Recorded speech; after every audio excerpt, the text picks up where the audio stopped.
मालाड भारतीय जनता पक्षाच्या महात्मा ज्योतिराव फुले जनआरोग्य आयुष्मान भारत प्रधानमंत्री जनआरोग्य शिबिराला मोठा प्रतिसाद। वॉर्ड क्रमांक 49 येथील नागरिक महात्मा ज्योतिराव फुले जनआरोग्य आयुष्मान भारत प्रधानमंत्री जनआरोग्य विमा कार्डचा मोठ्या प्रमाणात घेत आहेत लाभ। तर जागृत महाराष्ट्रामध्ये आपलं स्वागत आहे। आज मालाड वॉर्ड क्रमांक 49 मध्ये आयुष्मान भारत कार्ड वाटप सुरू आहे आणि याचा आपल्या माध्यमातून जे आयोजन केले गेलेलं आहे या ठिकाणी वॉर्ड क्रमांक 49 मध्ये स्थानिक नागरिकांचा कशा पद्धतीचा प्रतिसाद आहे, आतापर्यंत किती लोकांनी याचा लाभ घेतलेला आहे, या संदर्भात काय सांगाल? आपले भारताचे यशस्वी पंतप्रधान मोदी साहेब यांच्या संकल्पनेतून व आपले खासदार सांसद रत्न श्री गोपाळ शेट्टी साहेब व आपले साई प्रबंधन ट्रस्टचे मार्गदर्शक व संस्थापक श्री विनोद शेलार यांच्या मार्फत आपण हे आयुष्यमान कार्डचं कॅम्प घेतलेला आहे। हा कॅम्प पहिला आपला हा जो 39 वार्ड आहे अंबुजवाडी आणि आक्सापासून ते आपल्या मडपर्यंत आहे। त्याच्यामध्ये आपण अंबुजवाडीला अगोदर घेतलं, त्याच्यात भरपूर प्रतिसाद म्हणजे आपल्याला 2 दिवस होता तो 4 दिवस आपण केला, त्याच्यात सुद्धा चांगला प्रतिसाद भेटला। त्याच्यानंतर आपण आता मडमध्ये घेतला, मडमध्ये शिवाजी गेट नंबर 2 मध्ये घेतला, तिथे सुद्धा 1 दिवस घेतला, तर त्याच्यात सुद्धा चांगला प्रतिसाद। नंतर आपण श्री हरपादेव ग्रामदेव मंदिर ट्रस्ट इथे आपण 2 दिवस घेतलेला, तो आपल्याला 4 दिवस एक्सटेन्शन करायला, कारण एवढी गर्दी होती खूप व सर्वांचा प्रतिसाद एवढा भेटला की भरपूर प्रतिसाद भेटला। त्याच्यानंतर आपण 3 दिवस आता इथे घेतलेला आहे वालाला तलावकडे, त्याच्यामध्ये सुनीताताई, आपल्या दक्षताताई, आमचे चंदू म्हात्रे, प्रमोद, आकाश रणधीर, आपले सर्व कार्यकर्ते, नरेश भाऊ शर्मा, आपले सर्व जेवढे पदाधिकारी आहेत भारतीय जनता पार्टी, सर्वांनी उत्स्फूर्तपणे आपल्याला प्रतिसाद दिलेला व सर्व काम करतात, जोमाने काम करून सर्व नागरिकांना आपल्याला कसं त्याचा फायदा होईल, 5 लाख रुपये जे आपल्या मोदी सरकारकडून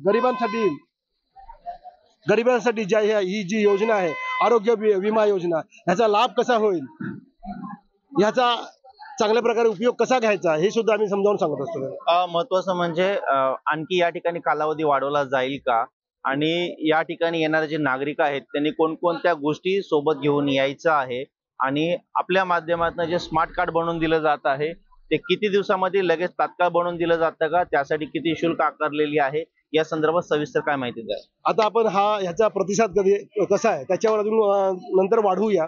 आता ह्या 3 दिवसानंतर दुसरा 2 दिवस आम्ही एरंगाळ येथे घेतलेला आहे कॅम्प, त्याच्यामध्ये सुद्धा जास्त भरपूर आपल्याला प्रतिसाद भेटेल हा आपल्या आशा आहे। त्यानंतर आपण जे ह्या योजनेसाठी जे राशन कार्ड आहे, जे बिलो म्हणजे ज्यांना राशन भेटतं त्या व्यक्तींचेच आपण इथे बनवतो, ज्यांना राशन भेटतं त्यांना, व त्याच्यामध्ये आपलं राशन कार्ड व आधार कार्ड हे मोबाईलशी लिंक असलं पाहिजे, कारण मोबाईलशी लिंक असेल तरच त्याला OTP भेटतो। त्या OTP वरून आपण ते रजिस्टर करतो आणि त्यांना आपण तत्काल 2 तासाच्या आतमध्ये किंवा 4 तासाच्या आतमध्ये जसं ते जनरेट होतं आपल्या सर्व्हरवर जनरेट होईल त्याप्रमाणे आपण ते कार्ड देतो। त्याचे फक्त नाम मात्र जे कार्डचे जो प्रोसेसिंग आपल्याला खर्च येतो तो 20 रुपये नाम मात्र आम्ही घेतो व हे बनवून देत असतो। जे आयुष्यमान आणि महात्मा ज्योतिबा फुले जे स्मार्ट कार्ड आहे ते अत्यंत गरजेचं आहे आणि येणाऱ्या भविष्य काळात त्याची अत्यंत गरज भासणार आहे, कारण प्रत्येक माणसाकडे आरोग्य योजनेसाठी घरातील आपल्या आरोग्यासाठी एवढे पैसे मुबलक असणार असं नाही, पण सरकारने दिलेली योजना नरेंद्र मोदींची योजना ही घरघरात पोहोचवते आणि त्याच्यासाठी हे स्थानिक लेवलचे, मग ते कुठचेही असो, स्थानिक लेवलचे कार्यकर्ते एवढे काम करतायत की हे आयुष्यमानचं कार्ड आहे हे घराघरात पोचो, घराघरात त्यांना त्याचा आधार असो आणि भविष्यात ही योजना आणखी याला येईल, म्हणजे बहरली जाईल आणि प्रत्येक जण ह्या कार्डाचा अविभाज्य असेल, तो भाग असेल, त्याच्या प्रत्येकाच्या खिशात ते कार्ड असेल आयुष्यमानचं, आणि त्याला भारतीय जनता पार्टीने हे मिळून दिल्याबद्दल आम्ही विनोद शेलारजी आणि आमचे जे वरिष्ठ आहेत त्या सगळ्यांचं आता नाव घ्यायला गेलं तर पूर्ण नाही, आमचे मुख्य म्हणजे आमचे खासदार गोपाळ शेट्टीजी, या सर्वांचं आम्ही खूप ऋणी आहोत की या आमच्या मडच्या या कोपऱ्यामध्ये म्हणजे एक दुर्गम भाग आहे, या भागात ही योजना राबवली जाते। असाच प्रतिसाद आमचा आणि तुमचाही पत्रकारांचा असा आहे आणि लोकांना घरोघरी या माहिती पोहोचावी की आयुष्यमान कार्ड आम्ही बनवून देतोय आणि त्याचा लोकांनी लाभ घ्यावा। आयुष्यमान भारत कार्डचा फायदा जनसामान्यांना कशा पद्धतीचा होतोय आणि मडमध्ये असे कित्येक लोकांना याचा लाभ झाला असेल, आणि येणाऱ्या काळामध्ये कशा पद्धतीची मदत या आरोग्याच्या कार्डच्या माध्यमातून मिळणार आहे? प्रथम देशाचे पंतप्रधान सन्माननीय नरेंद्र मोदीजी यांचा मी मनापासून आभार मानतो की अशी ही योजना त्यांनी जगामध्ये आणलेली आहे आणि ही योजना जगामध्ये राबवत आहे। आज मड विभाग यामध्ये आज कंटिन्यू 6 ते 7 दिवस झाले आणि ह्यांचे पूर्ण सहकार्य विनोद शेलारजी यांचं आहे। कारण ज्या टायमाला विनोद शेलार साहेबांनी इथे बघितलं की या दुर्गम भागामध्ये अशी योजना येत नाहीये, तर त्यांनी पहिला महेश पाटील हे उपाध्यक्ष आहेत आपल्या भारतीय जनता पार्टीचे मडचे मालाड विधानसभेचे, त्यांना सांगितलं की पाटील साहेब ही योजना आपल्याला आणायची इथे आणि राबवायची आहेत।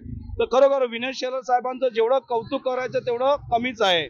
त्याच्यानंतर आपले खासदार गोपाळ शेट्टी साहेब आहेत, सुनील कोळी साहेब आहेत, इनूस खानजी आहेत, या सर्व टीमनी विचार करून या आयुष्मान भारत कार्ड मडमध्ये चालू केल्याबद्दल सर्व वरिष्ठांचं मनापासून आभार मानतो।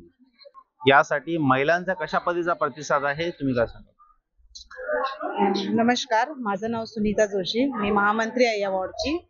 तर इथपर्यंत कधी अशी कामं झालीच नव्हती, ती कामं आज भारतीय जनता पार्टी द्वारा होत आहे आणि आम्ही सर्वात अगोदर तर मग शेलार साहेबांचं खूप धन्यवाद करते, कारण की त्यांनी हे जे मोठं एवढं इथे कधी कोणती कामं न पोहोचणारी कामं ती त्यांनी इथपर्यंत पोहोचवली। त्या आणि महिलांचा सहसा महिला जास्त त्यांना खूप आजारपण असतो आणि ह्या कार्डामार्फत त्यांना खूप चांगलं त्यांना पुढचं त्यांचं सोय पूर्ण चांगली भेटेल, त्याबद्दल आम्ही धन्यवाद। मालाड विधानसभेत खासदार गोपाळ शेट्टी यांच्या मार्गदर्शनाखाली भाजपा महाराष्ट्र प्रवक्ते विनोद शेलार, साई प्रबोधन संस्था मुख्य मार्गदर्शक यांच्या वतीने वॉर्ड क्रमांक 49 मड येथे महात्मा ज्योतिराव फुले जन आरोग्य आयुष्मान भारत प्रधानमंत्री जन आरोग्य विमा कार्ड शिबिराचे आयोजन सुरू असून सदर शिबिराला उत्स्फूर्त प्रतिसाद मिळत आहे।